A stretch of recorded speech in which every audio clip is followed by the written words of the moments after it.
Ilmu mengenal Allah Subhanahu wa taala, ma'rifatullah. Tuan-tuan, puan-puan, sahabat handai yang dirahmati Allah Subhanahu wa taala sekalian.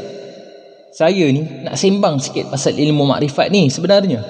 Bukan nak menunjukkan saya ni hebat, tetapi saya hanya nak berkongsi ilmu mengenai ma'rifatullah yang sebenarnya ramai tak faham akan ilmu ni.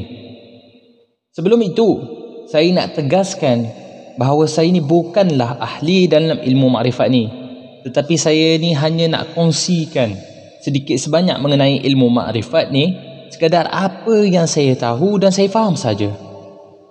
Baik, dalam mengilmu mengenal Allah Subhanahu wa taala, ma'rifatullah, ada satu perkara utama atau pokok yang perlu kita tahu, iaitu i'tiqad ketuhanan. Jika rosak i'tiqad kita tentang ketuhanan, maka rosaklah segala amalan dan ibadah kita, ditolak oleh Allah Subhanahu wa taala. Jadi kita ni kena tahu sedalam-dalamnya dan secara terperinci tentang i'tiqad ketuhanan ni. Jadi, bagaimana pegangan kita tentang i'tiqad ketuhanan? Jika kita hendak mengetahui tentang ketuhanan ni, maka kita perlulah menuntut ilmu. Seperti mana hadis Nabi sallallahu alaihi wasallam, hadis sahih yang diriwayatkan oleh Ibnu Majah, talabul ilmi fariidatun ala kulli muslim.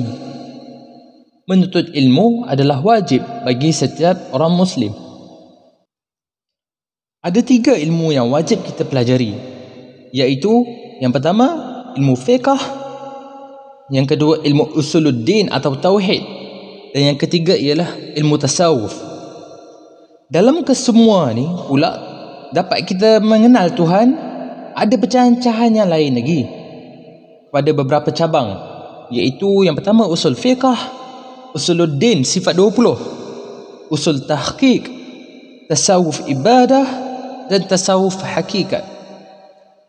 Usuluddin sifat 20 dipecah lagi kepada 4 bahagian, iaitu nafsiyah, salbiyah, ma'ani, ma'nawiyah. Kemudian dipecahkan lagi kepada istiqna, istiqaq, sifat kaya, sifat baqa dan sebagainya. Ilmu makrifat ni, dia sebenarnya sudah tercapai kepada peringkat yang tertinggi. Maka kata Habib Ali Zainal Abidin Al-Hamid, kita jangan cuba-cuba nak belajar hakikat makrifat dulu. Kerana apa? Kerana makrifat ni adalah hadiah oleh Allah Subhanahu wa taala kepada mereka yang istiqamah dalam syariah dan dalam ibadah mereka. Kita perlu perelokkan ibadah-ibadah kita dahulu, ilmu-ilmu yang kecil yang bahagian bawah dahulu, sebelum kita naik ke ilmu yang lebih tinggi. Jangan naik tangga kita terlalu tinggi-tinggi, kalau tak kita akan jatuh. Kalau kita berada di tangga yang pertama, kita naik ke tangga kedua. Jangan tiba-tiba kita naik tangga 10. Kaki tak sampai, jatuh terluka. Kalau jatuh tangga terluka, kalau jatuh fahaman boleh jadi keliru dan boleh jadi sesat. Jika kita nak sampai kepada level makrifat, kita perlu belajar semua ilmunya yang lain, dan juga kita perlu mempraktikkan ilmu tersebut untuk capai ke tahap tersebut. Imam Malik ada menyebut, man tasawwafa walam yatafaqqah faqad tazandaq. Orang yang bertasawuf tapi tak belajar fiqh, maka boleh jadi zindiq. Man tasawwafa walam yatafaqqah faqad tafassaq. Orang yang bertasawuf tapi tak belajar fiqh, maka dia boleh jadi fasiq. Wa man tafaqqah walam yatasawwafa faqad tafassaq. Orang yang belajar fiqh tapi tak belajar tasawuf, maka boleh jadi fasik. Wa man tafaqqah wa tasawwafa faqad tahaqqaq.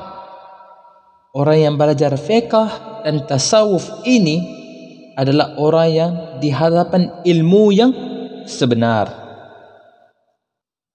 Fahimtum? Baik. Zindiq, seperti apa yang tadi saya ada sebut, Imam Malik ada menyebut mengenai mereka yang bertasawuf, belajar tasawuf tapi tak belajar fiqh, maka boleh jadi zindiq. Tahukah sebenarnya zindiq adalah lebih teruk daripada fasik? Mereka belajar tasawuf tapi tak belajar fiqh. Banyak tasawuf rosak disebabkan mereka yang mendakwa belajar tasawuf sebab tak belajar fiqh. Ilmu makrifat ni dia terletak pada makamul ihsan. Jadi sebelum kita nak sampai kepada makamul ihsan, kita perlulah melepasi al-Islam, al-iman, dan kemudiannya barulah al-ihsan. Kita nak cerita mereka yang ada mengaku ada ilmu makrifat di Malaysia. Cerita pasal perkara ni adalah sangat hangat dah, agak hangat juga. Ada beberapa orang yang agak famous, tidak perlulah saya menyebut nama mereka, yang mengaku mempunyai ilmu makrifat. Tapi tidaklah saya akan menyebut nama mereka kerana apa? Saya tidaklah mau menunjuk-nunjuk atau menunding jari kepada mereka, menyatakan mereka salah dan sebagainya. Tidak. Tapi sebagai saya ingin memberi kita sebagai contoh. Lagipun saya pun tidak pernah sampai lagi kepada ilmu makrifat ni, jadi saya tidak tahu macam mana cara-cara mereka dan kaedah-kaedah mereka gunakan. Baik. Antara mereka ada yang menyebut suatu perkara yang bagi saya tidak kena dengan hukum-hukum. Selain itu mereka juga ada juga yang kurang berakhlak. Mereka boleh je senang-senang mengeluarkan perkataan-perkataan sesat, kesat, mencarut dan sebagainya. Seperti mereka tidak mempunyai ilmu, tidak ada adab, tak ada ilmu. Tak ada adab dengan ilmu. Kalian rasa bagaimana pendapat kalian? Mereka mengaku mereka mempunyai makrifatullah di level yang tertinggi, tapi mereka tidak menjaga akhlak-akhlak mereka. Mereka tidak menjaga tutur kata mereka. Tapi bagi mereka yang mendengar ni, janganlah cepat terasa. Sebab kat sini semuanya baik-baik, alhamdulillah. Tapi siapa makan cili dia rasa pedas lah kan? Baik, nasihat saya pada hadirin, tuan-tuan, puan-puan, sahabat handai yang dirahmati Allah Subhanahu wa taala sekalian. Kita ni kalau nak dengar apa yang mereka cakap dekat YouTube dan sebagainya, tak ada masalah. Silakan. Tak ada halangan. Tetapi nak ikut mereka, baik kita kena hati-hati. Kerana apa? Takut-takut kita terpesong akidah. Kita belajar dulu apa yang ilmu-ilmu yang di bawah sebelum kita hendak capai kepada ilmu-ilmu yang lebih tertinggi. Kalau rukun-rukun Islam, rukun iman, rukun solat pun kita tidak tahu, jangan haraplah kita nak sampai kepada ilmu makrifat. Dan janganlah kita cuba-cuba untuk sampai ke level tersebut.